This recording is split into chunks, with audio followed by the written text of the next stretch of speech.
Flying into Bahrain, our plane was largely empty.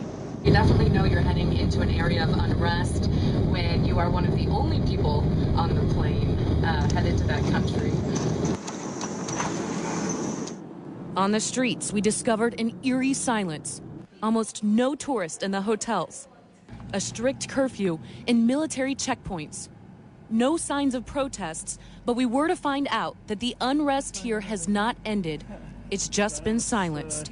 We've come across a lot of military checkpoints just driving around here, and you see the guys standing there with their guns, and they're all wearing masks covering their face. We'd arranged a series of interviews, but most of the sources who had agreed to talk to us disappeared. Family members or others close to them say they had been arrested or gone into hiding after masked machine gun-toting security forces raided their homes and threatened them. The Bahrain Center for Human Rights says more than 460 people have been detained in recent weeks. Nurses who treated wounded protesters, doctors, bloggers, a poet. Nabil Rajab of the Bahrain Center for Human Rights says that there's fear these people are being tortured. There are people who were hanged for a month, and they were electrocuted and sexually harassed and assaulted, and this is the way they are treated inside Bahraini prisons. We tried to investigate these arrests ourselves, but our second day in Bahrain, helicopters hovered overhead as we stood in the street outside Nabil Rajab's home. Suddenly, half a dozen military and police vehicles surrounded us.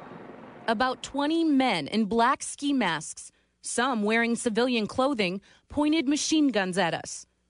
They forced us to get on the ground at gunpoint. They erased all the video they found. Then we were taken to a police station and interrogated for nearly 6 hours before being released. Bahrain's foreign minister couldn't tell us why we were arrested. To scare somebody not to say anything, or to scare someone not to express his views. This is not a government policy. We asked him about the missing. There were many who I know personally who've been called in for questioning and arrested, but for a short period of time it was for questioning. But I didn't hear that any one of them being harmed in any way just for blogging or being active online. From this point on, government minders were attached to our team at all times. They would not allow us to film any of the tanks or military. No filming? What's that? No, there's a tanker down there. Don't. Oh, no, There's a tanker where? Yeah. The tank. It says it doesn't want you to film. I don't want them to come to you. And come on, we have. How can we not shoot this stuff? no. And our minders told us that there were no protests. If there's Can we do the protest, today, can we Lieutenant? film the protest? What protest? There's no protest. Say to us, tell you the protest. Instead, our minders brought us to see the nice things in Bahrain. They brought us to the shopping mall to look at the fine selection of Bahraini shoes.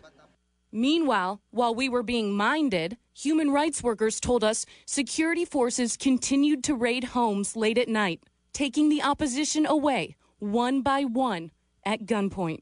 As a security, national security. But we were warned by government officials not to press any further, or we would again be arrested. Are those guys following us all day? Who? The police? No, they are not following us. And this time, we might not get out. And Amber Lyon joins us now. Great to have you back on Backstory. And you've been getting up to more adventures around the world. The whole Bahrain story, and we've run part of it already, but I'm curious at the stuff that didn't get in, your impressions of the place, the stuff that didn't make it into that story that you can tell us about. Well, I think what surprised us the most was the amount of, I'd say, targeting that's going on right now in Bahrain against the Shia population.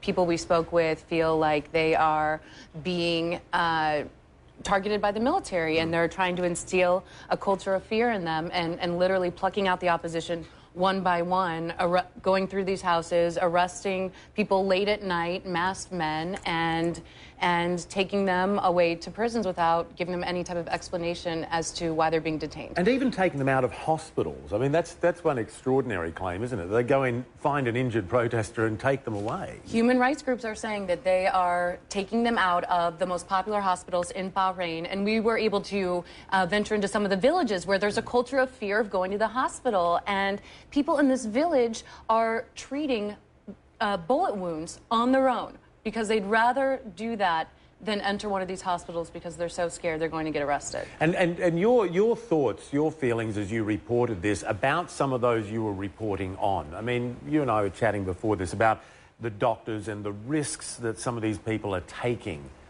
Yeah, especially for me personally as a journalist, for them to take us out and show us the real story. They were risking their lives. And these doctors are so brave. They leave at night and they go and treat all these patients who are too scared to go to the hospitals. They're treating them in their private hospitals. And they know that any minute the military can bust through the door and take them in and detain them, possibly never to be seen again. Yeah. But I also want to ask you about the risks involved and the difficulties involved in shooting this story.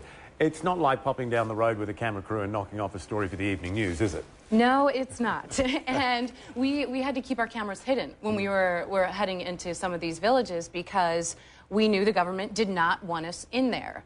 Very few reporters have shot inside the Shia villages of Bahrain. So we made sure to shoot on small flip cams. We made sure to hide our cameras as we were running into homes. Also to shoot on cameras that have small media discs so that we could conceal them if we were to be detained, which ended up happening. Yeah, in dramatic fashion. Tell us about that. Yes, yeah, definitely the first time I've ever had a machine gun pointed in my head, I have to tell you. We were at the home of a prominent Bahrain human rights activist, and all of a sudden we started seeing helicopters swarm above, and I knew something was going on because one of the helicopters just kind of stood still looking down on us, and that's when we decided, well, maybe we should head out. And as we were getting into the van, I remember looking to the right and I saw a civilian vehicle pull up. It was a blue four-door car and two guys got out dressed in civilian clothing. They had no identification. They were carrying huge machine guns and they started screaming at us to get on the ground. First thing I did, of course, journalist instinct, I reached for my flip camera. And then when I realized it was a civilian car and I didn't know if it was the police, I put it down, and then the next thing I grabbed was my CNN ID badge, even before my U.S. passport, because then I thought, you know what, if these guys shoot us, they'll know if I show this to them that the world will know about it, and they may think twice. So. And you genuinely were worried that this was it? Yes, for the first 2 minutes, because they made us all get down on the ground. And I was saying CNN, CNN, and there was just no response. The two men in civilian clothing were running around screaming in Arabic. I couldn't understand what they were saying, and they were pointing their guns at us. And you were detained, you were questioned, eventually let go. What was the reason given for treating international media that way? No reason at all. Yeah. To this day, we still don't have any type of a justification from the government as to why we were detained. I'm going to tell you personally what I think happened. I think they did not want us venturing into these villages and filming what we were filming, and they did not want us talking with this prominent human rights activist. They didn't want us to hear what he had to say. And you ended up in the local media after all of this, right? Yes, we did. It was really creepy. The next morning after we were arrested, I went to my hotel room door, opened it up to head to breakfast, and saw a copy of the local newspaper on the ground. When I opened it up, it had this article here that says, CNN reporters arrested. In it, the entire article is BS. The only thing in here that's true is that we were arrested. It says we didn't have identification. We did have identification. It says we were picked up at a checkpoint. We were picked up at the human rights activist's house. It also gives this warning here. It says the journalists were later released after signing an undertaking not to exceed the limits of their mission or violate any rules. And you signed what? Nothing. Nothing. And I saw that as kind of a threat. This is a major, country in the region, a player geopolitically, a real player in the region, and a major US ally. The Fifth Fleet is based there, and yet you get treated like that. We were about a 15 minutes drive from the Fifth Fleet when we were all put on the ground with guns pointed at our head, and they continued to point their guns at us, about 20 masked men, for the next 30 minutes. Right. 15-minute drive from the U.S. Fifth Fleet. If that tells you the type of situation that's going on right under the nose of the United States government. I got to tell you something odd, which this whole situation was quite odd, but after we were detained, we were taken out to a five-star dinner by a couple sheikhs who picked us up from the police station and rescued us, and I would like to thank them. They were very kind to us. Yeah. We went from 1 minute thinking we were going to be killed to that night having a five-star dinner. And bizarre. Yeah, the whole situation is bizarre. Yeah. Right, and the demonstrations in Bahrain, when they commenced, there was the protesters were very definite about saying it's a non-sectarian issue. It's about just human rights and how people are treated, or some people are treated in Bahrain. But did you get the sense that it is now becoming a sectarian issue?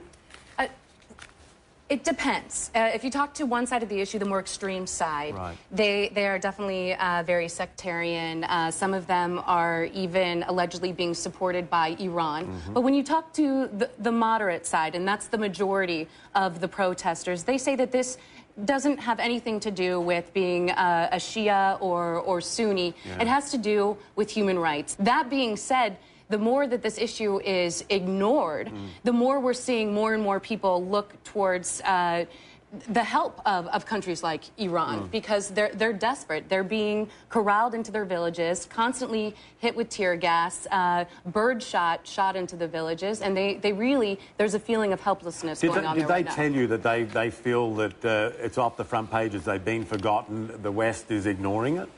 Well, they didn't say that directly, but you can tell that from their actions, because they're taking very bold actions. The fact that they took a CNN crew, they know this is going to be talked about, like I'm doing right now, and detained us in such a manner, and also the way that they have been shooting into these villages with tear gas and birdshot relentlessly in some of the villages, just shows how bold they are and how much they feel that the world is not watching what's going on in Bahrain. Instead, they're paying attention to Libya and other countries like Syria. You were saying also about the bizarre nature of being toured around by, after you'd been detained and everything, all of a sudden you've got a government minder and everything in the country was rosy and you're getting tours. Yes. Yeah? I got to explain it to you like this. Yeah. Having a government minder almost makes you feel like you're a child and you've been grounded. Right. As a reporter, because they don't let you do anything. They control what you shoot, who you talk to, where you shoot. And for me as a journalist, it was very frustrating, because I knew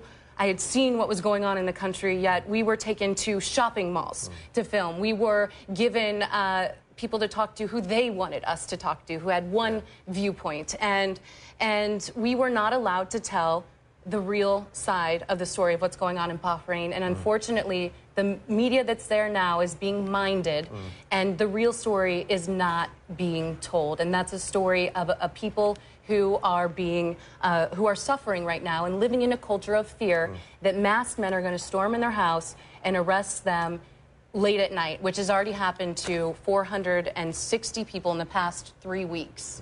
Yeah. Great to see you, Amber. Hey, thanks for having me on. Always a pleasure. I love the show. We'll see you soon.